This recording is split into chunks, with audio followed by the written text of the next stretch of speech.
are listening to I Am Refocused Radio with your host, Shamaya Reed. This show is designed to inspire you to live your purpose and regain your focus. And now, here's your host, Shamaya Reed. Hey, welcome to I Am Refocused Radio. We are here once again. Today, we have another show lined up for y'all today. We're going to talk to a special guest. It's all about storytelling. She's a business coach. She is a speaker. She's a multi-published author and a two-time producer of a podcaster and podcast, if I can say, without getting tongue-tied, getting nervous because I'm talking to a really cool person. Her name is Marsha Vanwynsberghe, and she has an awesome website that you can go visit is marshavanw.com. We're going to learn all about her coaching, but also a little bit later in the show, we'll kind of dive into her podcast that she is all about. First and foremost, welcome to the show, Marsha. How you doing? Oh, I'm doing great. Thank you so much for having me here today. I appreciate your time, man. I didn't know I was going to be tripping in the intro, but it's all good. We're going to keep it moving. When you look at the success that you've been able to obtain with your platform, kind of tell the audience a little bit of background of your story and everything that you do. Absolutely. My story, where I am today is not where I was, which is usually how things go. I was a parent who dealt with teen substance abuse about 12 years ago it started. And during those years, I found myself in a story of shame, judgment, criticism, trying to figure out how to navigate, fix my kids, and then navigate a world that really our story scared the crap out of everyone.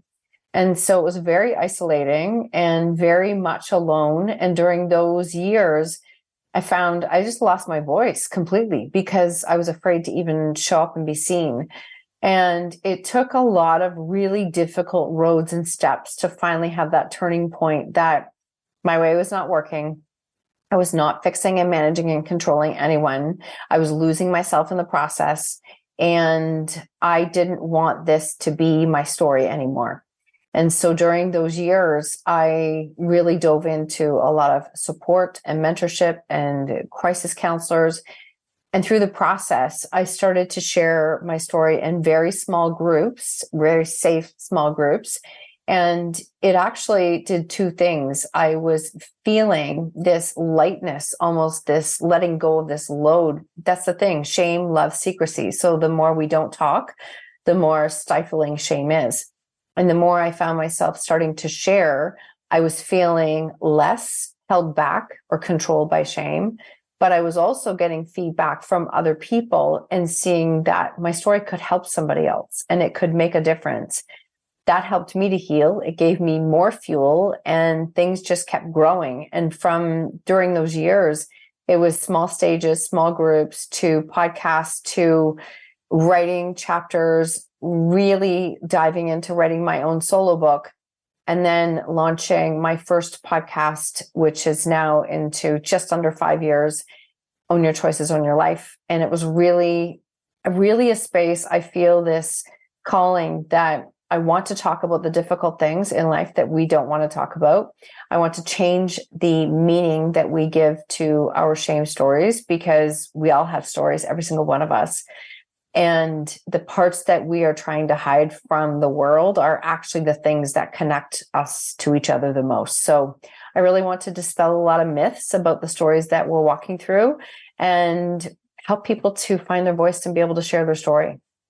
You listen to Refocused Radio, talking to our guest, Marsha Vanwynsberghe, and mention your book. People can actually check it out. Is When She Stopped Asking Why, A Mother's Journey Through Teen Substance Abuse and the Loving Path to Finding Her Clarity, Courage, and Purpose. For the audience, kind of dive into that book that you wrote and what was your core mission for it. I love this question. I had written a couple of different collaborative chapters in 2015, 2016, and then I had the download that I wanted to write my own book. And I felt like the reason I wanted to write it, I felt like I had a lot that I wanted to share, but it was more of the fact that I felt like I could do something good with the story and it could help people who had never walked in my path.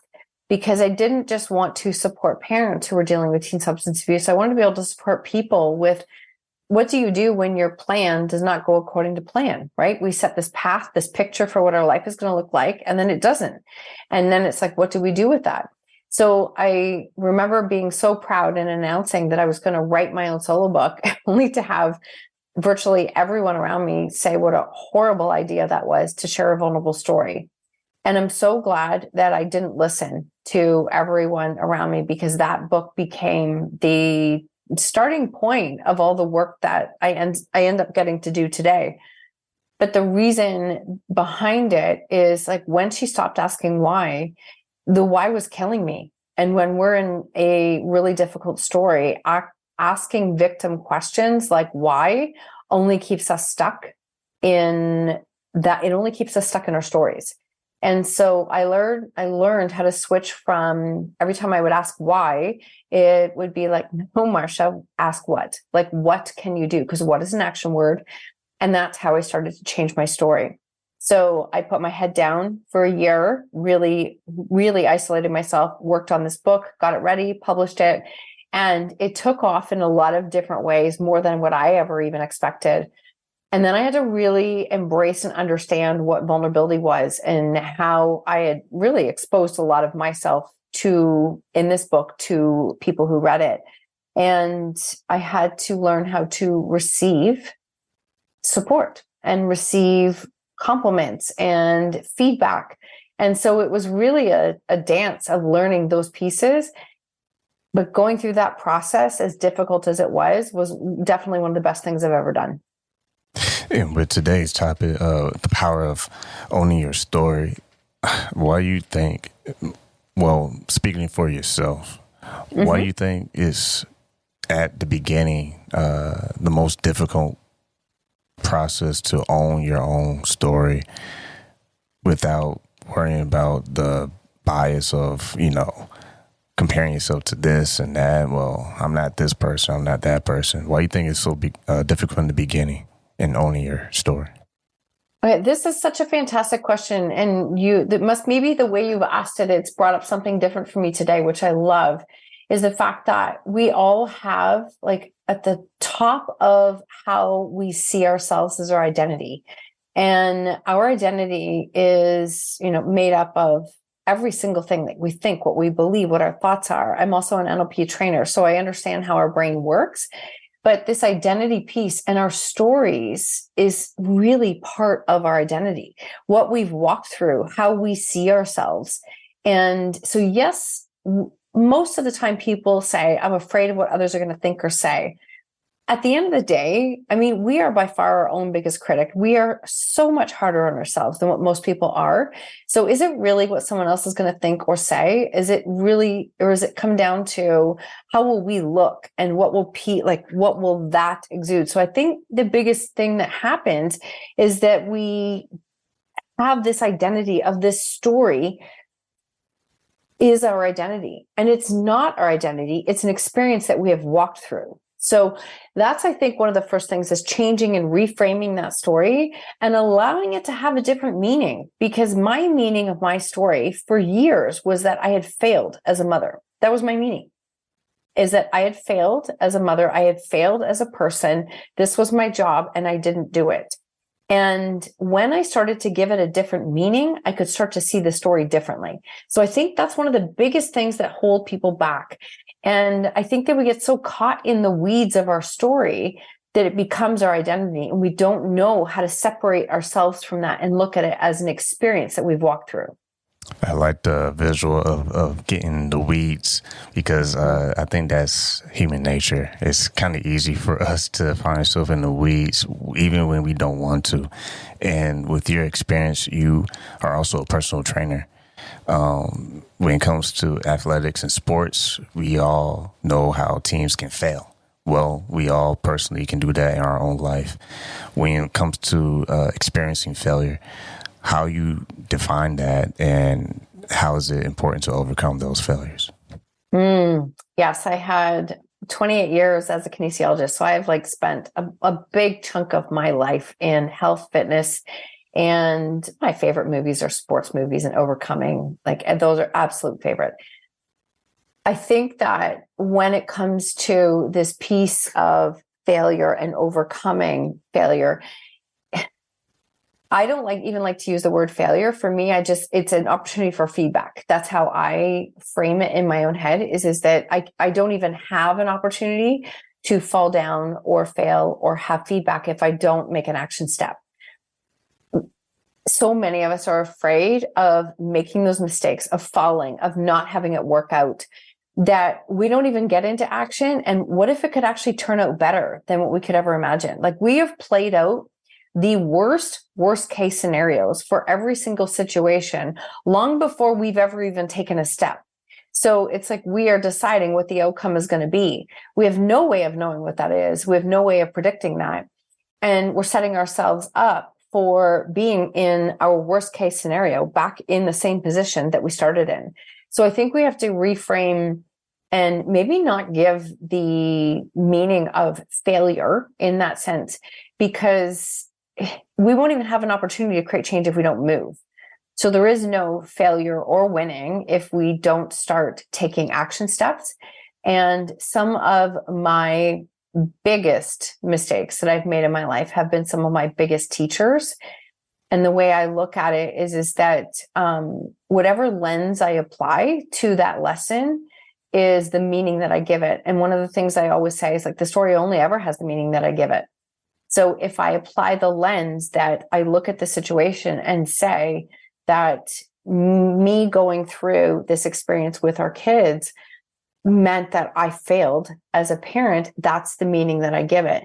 Or if I change the lens and I look at it and say, as difficult as those years were, I had to walk through them to become the person that I am today, which is a very different person.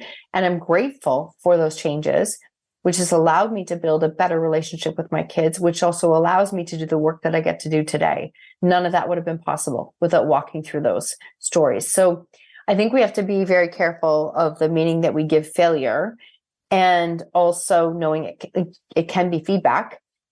And the other piece of it is stopping ourselves from starting for fear of failure when we're already living in our worst case scenario of not going anywhere anyways. Once again, talking to our guest today, Marsha Vanwynsberghe. You can go to her website, marshavanw.com. And for our listeners, when we are exploring the idea of the power of owning our story, do you believe that when people find their voice, that it enables them to help others find theirs? 10,000%. I think that's the only way. I actually think by allowing ourselves to show up and show the most relatable parts of ourselves, that is the only way that we can step into using the gifts that we have. And that's what allows us to help others. People will say to me all the time, what should I start my business on? I'm like, well, what did you walk through? What experience do you have?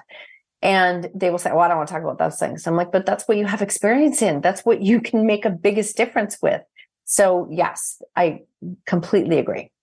And when a person discovers their voice, all of a sudden they start having a platform. They start to gain influence. And when they start to have that type of responsibility with a platform, how do they attend to that so that way they don't lose their way? That's a great question.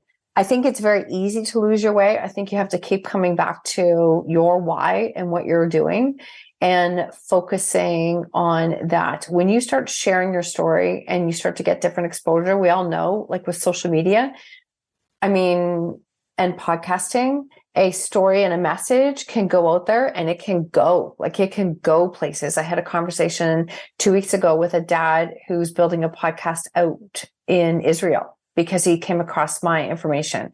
So we can literally go all over the place, which is amazing. And that's not the whole why. We have to keep coming back to why we're doing what we're doing and trusting and knowing that our message will go and land where it is meant to go, but staying true to who we are and recognizing that, we can make something good happen out of this difficult situation that we've walked through. And with your website, when people go to marshavanw.com, you also, when you provide coaching, what's some of the things that you put in place that is different from others? Thank you for that question. Yes, everything is on my website. And what I've done differently is like I've helped a lot of different people learn how to write their book, speak on stage, start their podcast, start their coaching business, all by learning to see their story differently and recognize what their gifts and strengths are.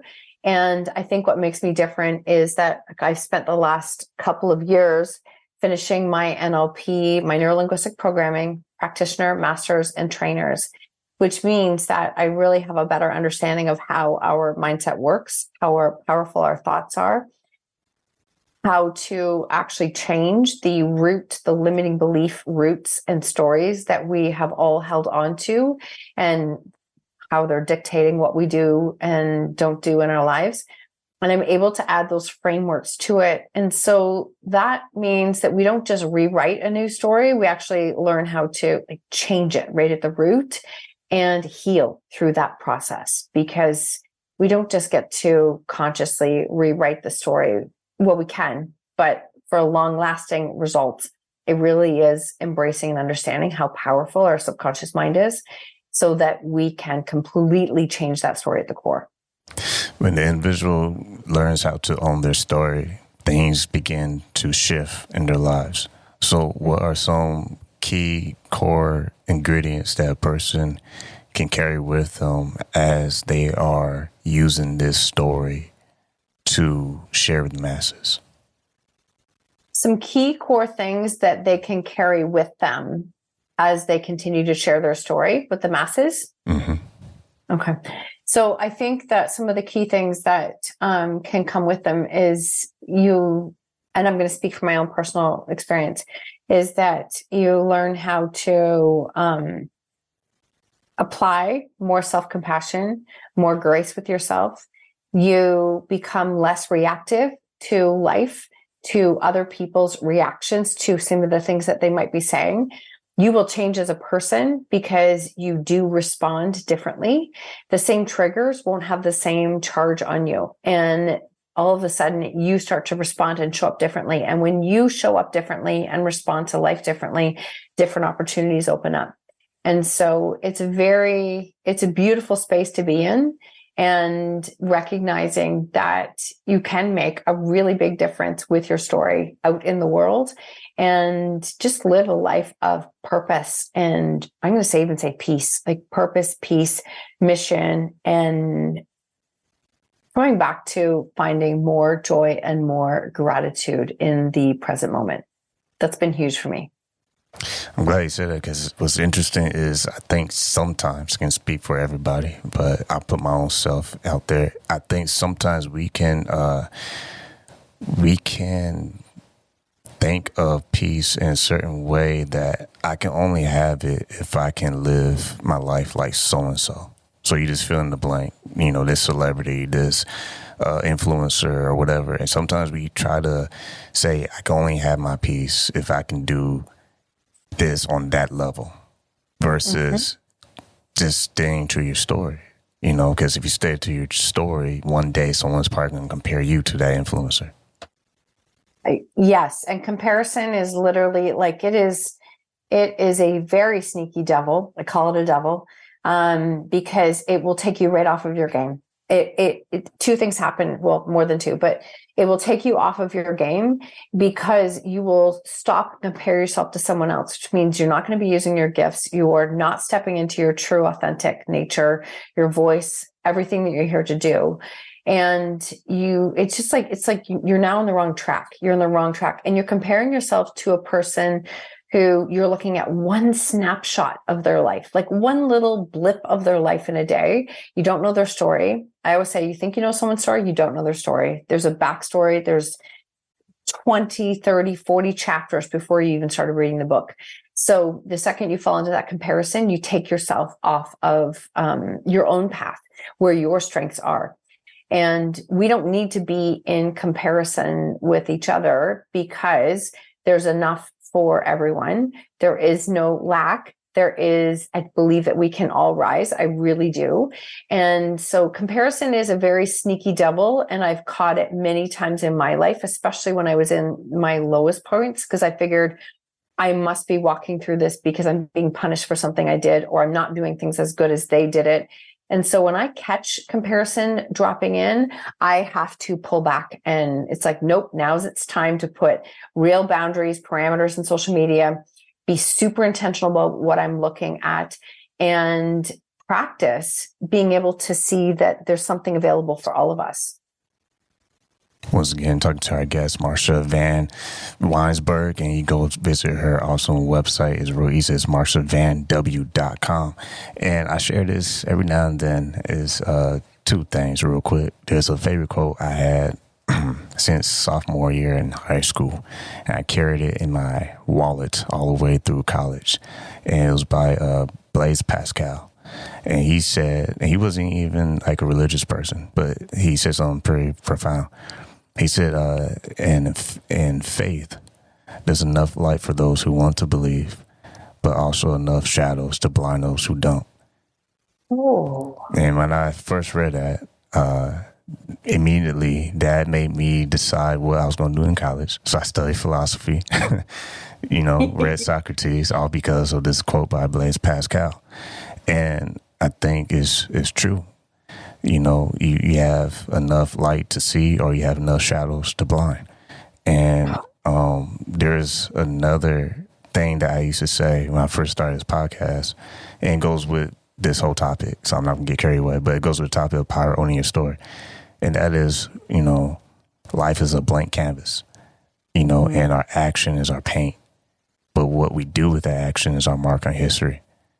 And to your point, however we are deciding to do during the dash is all people will see. They can't see what you did not do. They can only see what you did. That is both those, like, so powerful what you just said. Absolutely love it. Thank you for sharing that with me. And not nearly as a profound quote. I have a lot of them, but the one that it was Stephen Covey that shifted me probably like 8-9 years ago, when I read saying, like, you are not a product of your circumstances, you're a product of your decisions.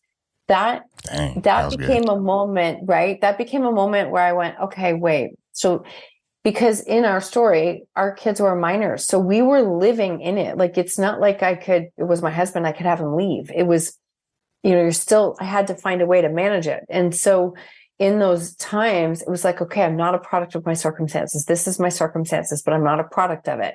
I'm a product of what my decisions are. What do I choose to do next? How do I choose to respond? And that's where, for me, owning my choices became one of the mantras that I would check in with, like, multiple times an hour. If something was going wrong, I would stop and say, is that my choice? Nope, that one's not my choice. That one's not my choice. That means that if you're in that situation, I'm not turning around and blaming my kids for the choices that they're making. I decided to stand in a space of ownership and say, but what is my choice? Like, what am I going to do next? And how do I take responsibility for myself? And ironically, that's exactly what my kids had to do, right? They had to make those decisions themselves. They had to decide that. It wasn't anything I was doing or not doing. They had to make the decision for themselves, which they did. And so much, we spend so much time and energy trying to fix, manage, control, micromanage other people, when if we could just practice getting into a space of leading ourselves first, that's where change starts from. And you have different tools for our audience to tap into. One of them is Outspoken NLP certification. Can you explain what is Outspoken NLP?